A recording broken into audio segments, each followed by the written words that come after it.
Hola corazones, ¿qué tal? Bienvenidas al episodio número 77. Quiero decirles que este es uno de los últimos episodios que hago en honor al libro de Lilith, porque en abril sale algo nuevo y empiezo a hablar de otros temas. Aún no puedo decir nada, pero seguro que muchas de ustedes ya se imaginan por dónde va. Dicho sea de paso, me están preguntando un montón dónde pueden conseguir el libro de Lilith. En Argentina, Uruguay y España está disponible en librerías de barrio que tengan una sección esotérica, pero también en las librerías que son cadena. En el resto del mundo pueden pedir el libro en papel para que se los envíen, pero también pueden comprarlo en ebook en la página de Editorial Planeta. Ahora sí, quiero que arranquemos con los temas de este episodio. Quiero hablarles sobre los excluidos, los marginados, aquellos a los que no registramos. Lilith es la primera excluida del paraíso, del jardín del Edén, y es la primera excluida, vamos a decir, de nuestra historia. Para quienes no conozcan el mito, se los resumo así nomás. Lilith es la primera mujer de Adán y se pelea con él porque ella quiere tener sexo arriba de él y él no quiere. La otra posibilidad es que él haya abusado de ella y ella se va indignada del jardín del Edén. La otra posibilidad es que Lilith haya tenido problemas con el jefe, con el uno, como le dicen por ahí. Y ese problema nace de la rebeldía de Lilith. Ella llama a Dios Padre por su nombre y de ese modo lo trata como un igual, como un par. Por todo esto, ella es expulsada del paraíso y a partir de esto no se habla nunca más de este personaje, aunque sí escuchamos hablar de Eva, la segunda mujer de Adán. A partir del mito podemos deducir el arquetipo. Lilith, entre muchas otras cosas, nos remite a todo eso que fue excluido en nuestra cultura. Yo creo que lo excluido en este contexto que estamos viviendo puede tomar distintos rostros y algunos de ellos ya lo fuimos explorando en otros episodios del podcast, pero esta vez me quiero centrar en dos exclusiones: los animales y los muertos. Dicho sea de paso, en el episodio 76 hablamos con Amanda Romero sobre la temática animal y algunas falacias. Por ejemplo, el león se come a la gacela. Ya se imaginarán por dónde va.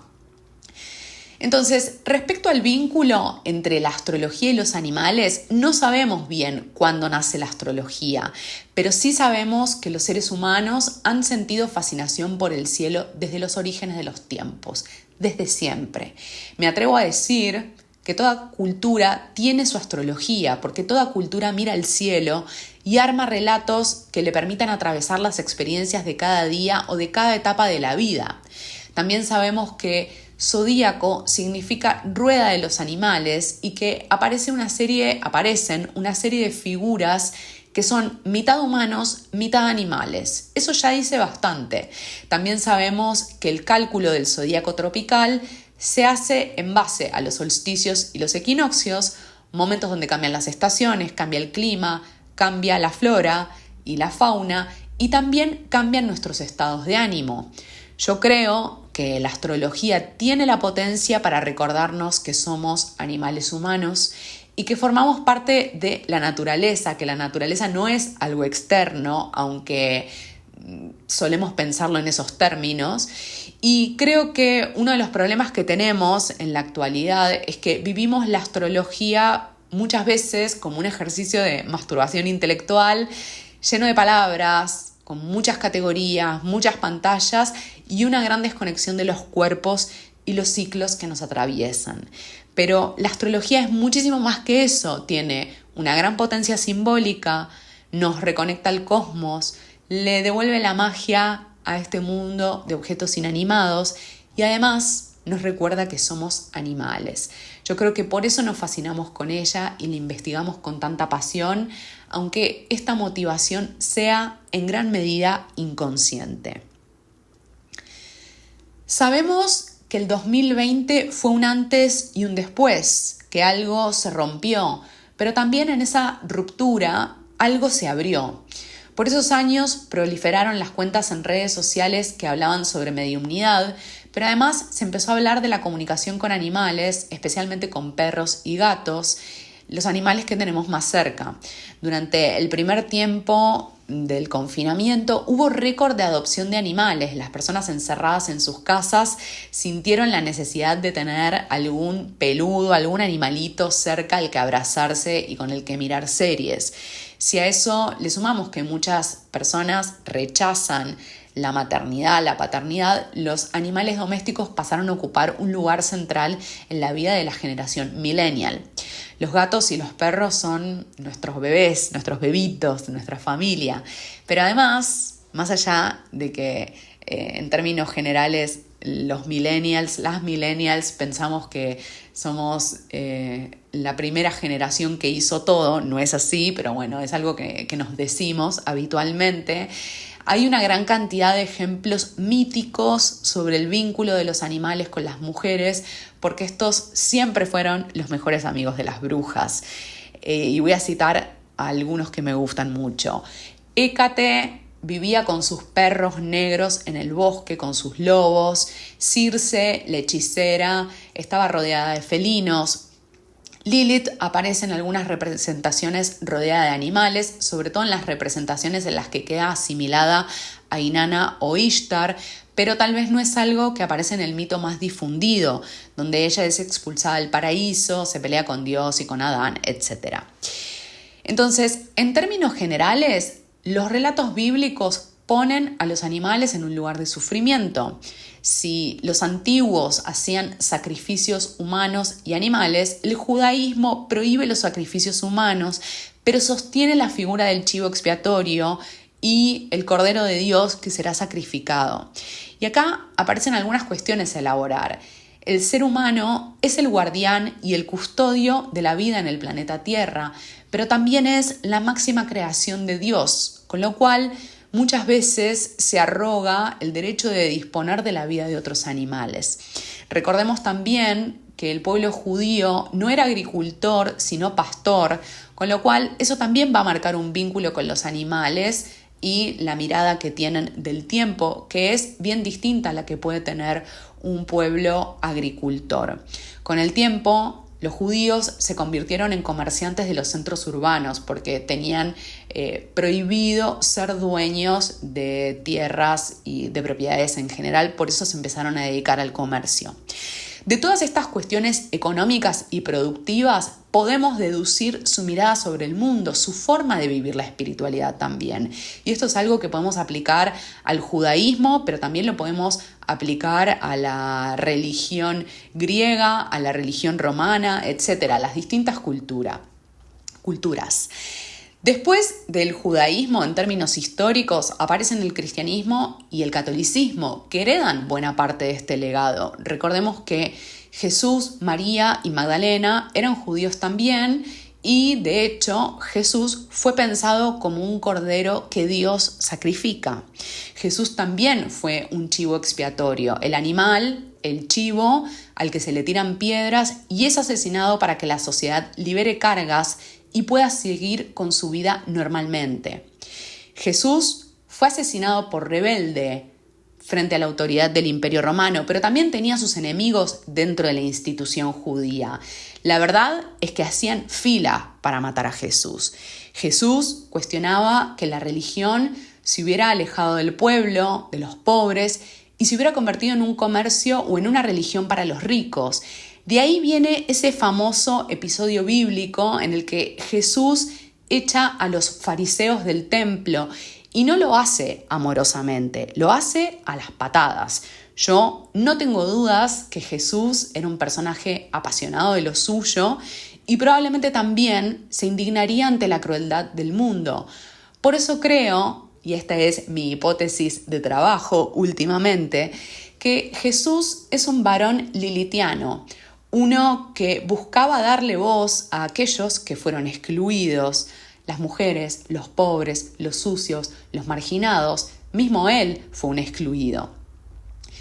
Cuando rastreamos otras lecturas que hablan sobre Jesús y también sobre las mujeres que rodeaban a Jesús, sobre todo las que llevan adelante las teólogas feministas y los investigadores del primer cristianismo, nos encontramos con un personaje que iba a rezar a la montaña y hablaba con Dios en la naturaleza. Quiero traerles otra referencia. Juan Manuel López Manfré, en su podcast Antropología Pop, el episodio 27, sostiene que hay un vínculo simbólico entre veganismo y la figura de Jesús. Esto no es literal. Las chances de que Jesús haya sido vegano son muy bajas. De hecho, sabemos que estaba asociado a la pesca. pero sí podemos pensar en conexiones simbólicas. Si Jesús es el cordero sacrificado, el veganismo es el movimiento que busca abolir el sacrificio animal. Por otro lado, algo de este amor por la naturaleza y los animales vuelve a aparecer en los cátaros durante la Edad Media.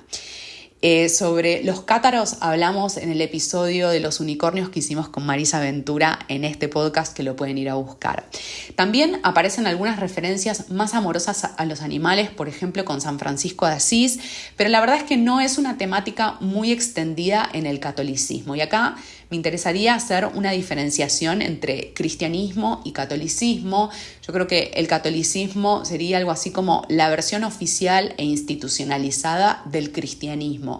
En el cristianismo, en ese primer cristianismo, vamos a decir, de los primeros 3 siglos de esta era, es todo mucho más caótico y mucho más vinculado a la naturaleza, a la potencia de las mujeres, de los cuerpos, de las plantas. Voy a tirar esa y en algún momento la ampliaré, que lo que vuelve a aparecer en la institución católica o lo que aparece y se replica en los últimos siglos.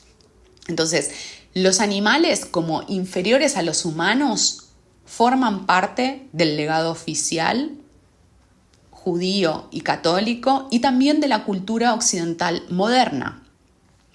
Entonces, volviendo al tema de la comunicación con los animales, creo que esto también es temática de Lilith. Y si me pongo a pensar qué pasa con esto de la comunicación con animales, incluso podríamos pensar de la comunicación con los árboles y con las plantas, esto no es un misterio para las culturas ancestrales de América Latina, para las culturas ancestrales del mundo, me atrevo a decir. Sí se parece bastante a la locura para la modernidad y para la post-modernidad, para este capitalismo tardío que estamos atravesando. Pero la comunicación con animales y el vínculo directo con los animales estuvo siempre presente entre los seres humanos. Ahora bien, es muy probable que estés pensando cómo se comunican los animales. Solemos decir que los animales no tienen voz. Los animales sí tienen voz. Lo primero es registrar entonces que los animales hacen sonidos, aunque no se expresen con palabras. Maullan, ladran, gruñen, bufan, ronronean y sus caras son muy expresivas. Solamente hay que tener el corazón abierto para registrarlos. Otra forma de comunicación es a través de la telepatía. En mi experiencia, para que esto suceda, es necesario estar en una posición receptiva y para eso ayuda bastante meditar. O bien, no estar tan estimuladas por distintas tecnologías, distintos dispositivos tecnológicos ni por redes sociales. Una vez que estamos en calma, podemos abrirnos a la comunicación con los animales y lo más probable es que sintamos que esa comunicación sucede como voces que nos hablan dentro nuestro. Yo sé que estamos con un pie en la locura, pero la vida de la bruja y la vida de Lilith es así, es un pie en la locura y otro pie en la cordura. Entonces, ¿cómo son esos mensajes de los animales? Los mensajes suelen ser simples, poco enroscados y muy amorosos. Otra posibilidad es que empecemos a tener imágenes que se activan dentro, como si tuviéramos un proyector que nos va mostrando distintas situaciones a la altura del tercer ojo. La pregunta que sigue es, si ustedes son lógicas y racionales como yo, ¿cómo podemos saber que esta información no la inventamos y no es un delirio? Yo creo que lo vamos a saber con el tiempo, con un pequeño ejercicio de comprobación empírica a través de las sincronías y de las sensaciones que tengamos. Otra cosa que puedo contarte sobre la comunicación con animales es mi experiencia con la comunicación interespecies. Y todo esto empezó porque durante el confinamiento adopté un gato que era bastante grande, que tenía más de 10 años, que había vivido en un refugio de animales durante mucho tiempo. Y la verdad es que Coco, así lo llamé, nunca se adaptó a vivir conmigo ni con mis otros 2 gatos. Y eso para mí fue muy doloroso porque yo soy un poco como Blancanieves con los animales y siempre tengo muy buena onda con los animales y ellos se me acercan espontáneamente. Entonces, a partir de esta situación que me frustraba mucho, que es que Coco no se adaptaba a mi casa, empecé a contactar con distintas comunicadoras interespecies. Así fue que conocí a Celeste, que no me acuerdo su apellido, perdón, Celeste, y luego conocí a Vero Kenigstein. Entonces aprendí más sobre la comunicación interespecies. Y aprendí una técnica que tiene que ver con esto, con la meditación, con la visualización, y después hay otras posibilidades, como por ejemplo sacarle una foto a un gato o a un perro y leer esa foto como si estuviéramos leyendo una carta de tarot. Y empezó a venir mucha información. Quiero aclararles que yo no me dedico profesionalmente a esto, así que por favor no me pidan sesiones de comunicación interespecies porque no me dedico a eso. Pero sí creo que eso existe y sí creo que eso es algo humano. Por supuesto hay personas que lo tienen más accesible, hay otras personas a las que les resulta mucho más distante, pero es algo profundamente humano, porque somos animales, en definitiva. Entonces, ¿qué pasó? Empecé a desarrollar esta capacidad para comunicarme con animales y lo empecé a probar con amigas y personas más o menos conocidas. Entonces, cuando les compartía la información que recibía, lo que pasaba era que esas personas se emocionaban muy profundamente, empezaban a llorar, como algo lindo, no con angustia, pero había algo de ese mensaje que tocaba sus corazones. Entonces yo ahí elegí creer. Yo dije, bueno, esto no es un delirio que yo armé en mi cabeza. Esto me pasa con la comunicación interespecies, pero también me pasa con las lecturas de registros akáshicos, quiero decirles. A veces digo, ¿estoy inventando esto? Bueno, las sensaciones, las casualidades, vamos a decir, son formas de comprobar si eso que recibimos, tiene cuerpo, tiene consistencia o es un invento.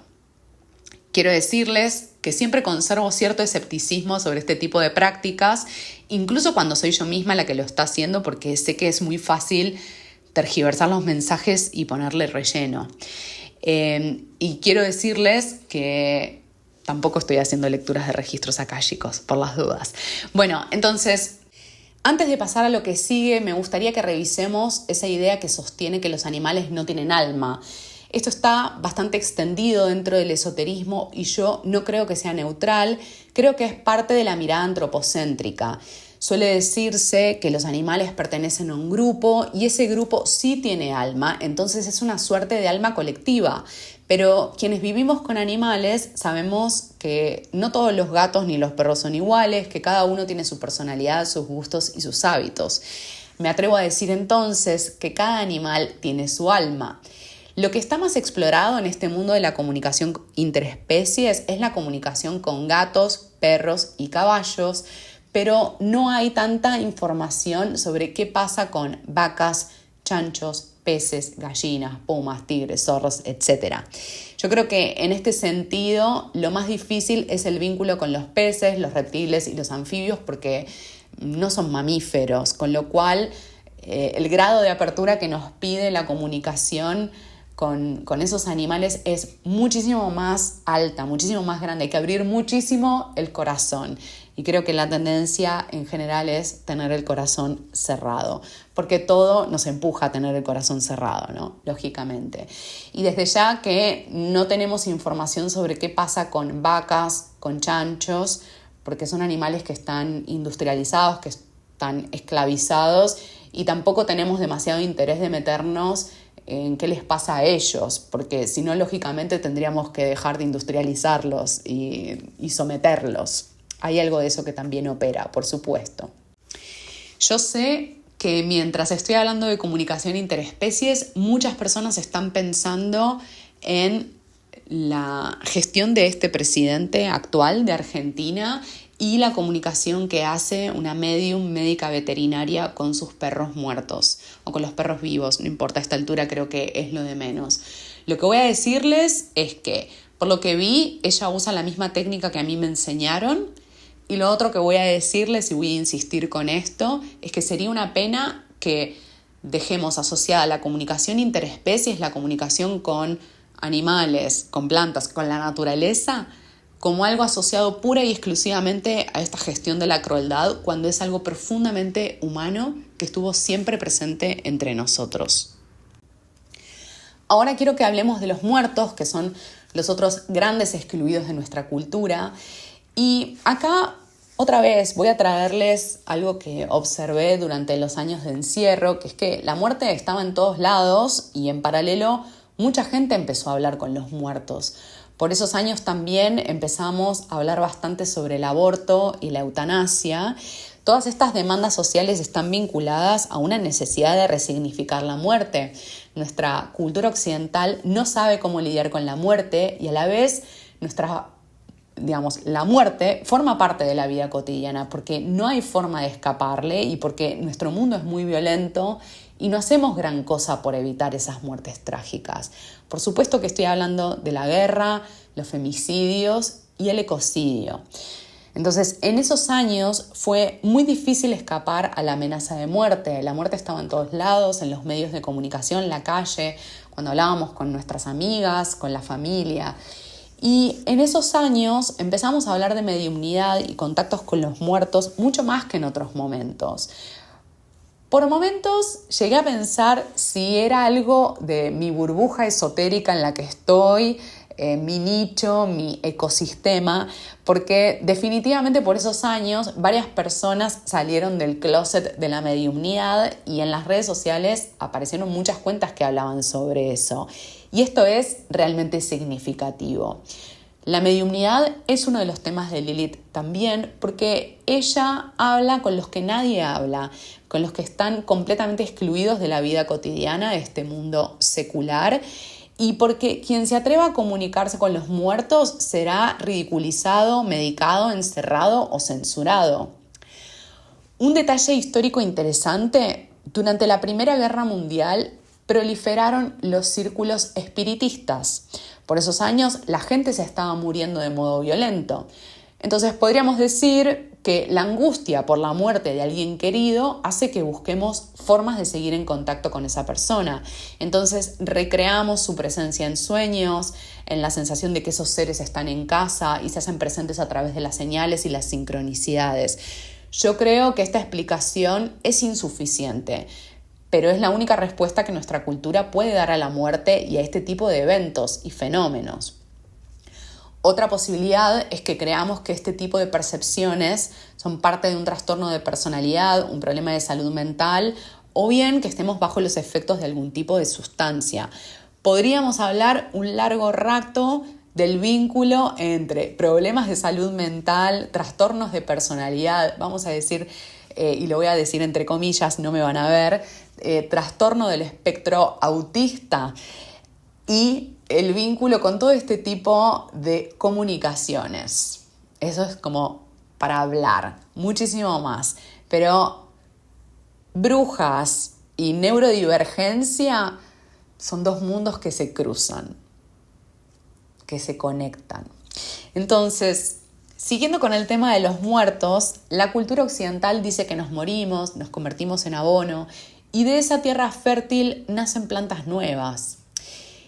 Entonces, la muerte y la reencarnación para la cultura occidental simplemente es una metáfora, vamos a decir. Ahora, es interesante que el espiritismo haya hecho su aparición justo cuando el capitalismo y la racionalidad cientificista estaba en pleno auge en el siglo XIX y principios del siglo XX. Yo creo que el espiritismo y el esoterismo están en los márgenes de este sistema y sus valores y su surgimiento es parte de un movimiento compensatorio. Con relación a este asunto de los fantasmas y los muertos, algo que vi en mí misma y en muchas personas es que nuestros dolores y traumas no resueltos se traducen en presencias que percibimos en las casas, sobre todo en presencias que nos atormentan.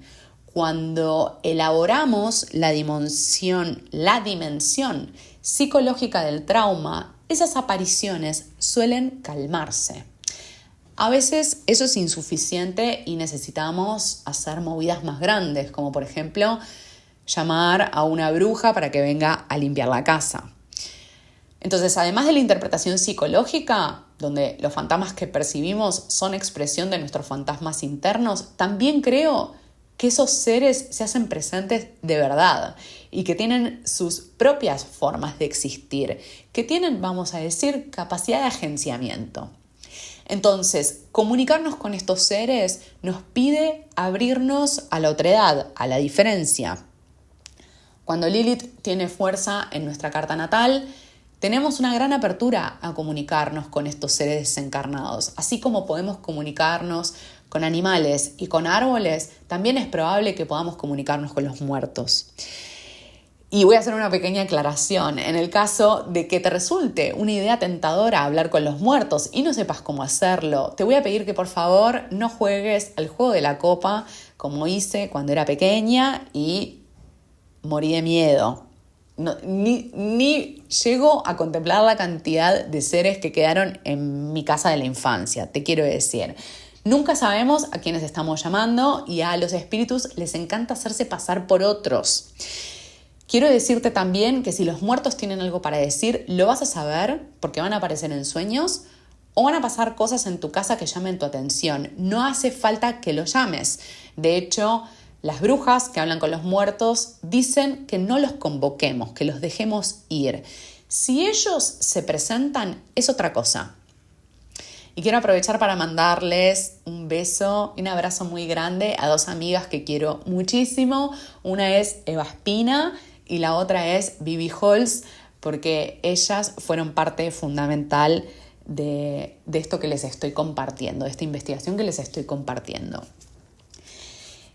La comunicación con seres que están en otros planos tiene sus complejidades. El misterio va a estar siempre presente y la única forma de saber qué significan esos mensajes es dándoles tiempo, sobre todo cuando los mensajes son poco claros.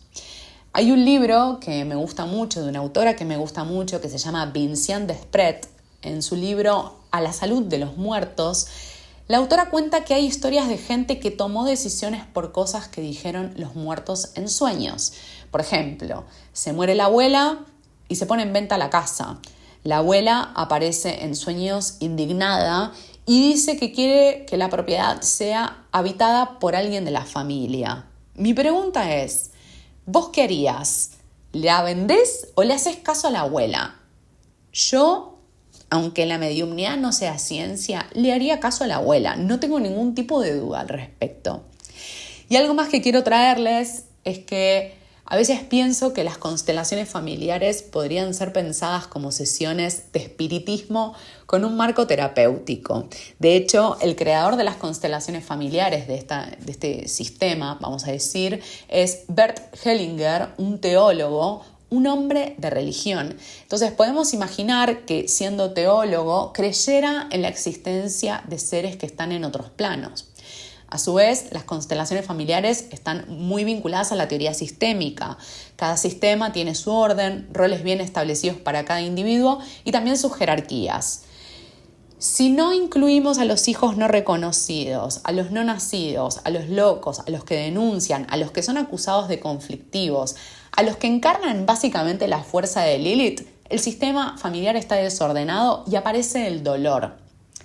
Esto es algo que fue investigado por mi querida Bir Quiroga en su libro sobre Lilith, la exclusión del deseo. Ella investiga el arquetipo de Lilith desde la perspectiva sistémica. Hicimos un episodio del podcast con Bir que se llama Lilithianas, que lo pueden escuchar en este canal. Bueno, corazones, hemos llegado al final de este episodio. Si tienen ganas pueden dejar sus comentarios acá abajo, pueden escribirme por mail a hola@luaitan.com. Gracias por haber llegado hasta acá. Les quiero infinitamente.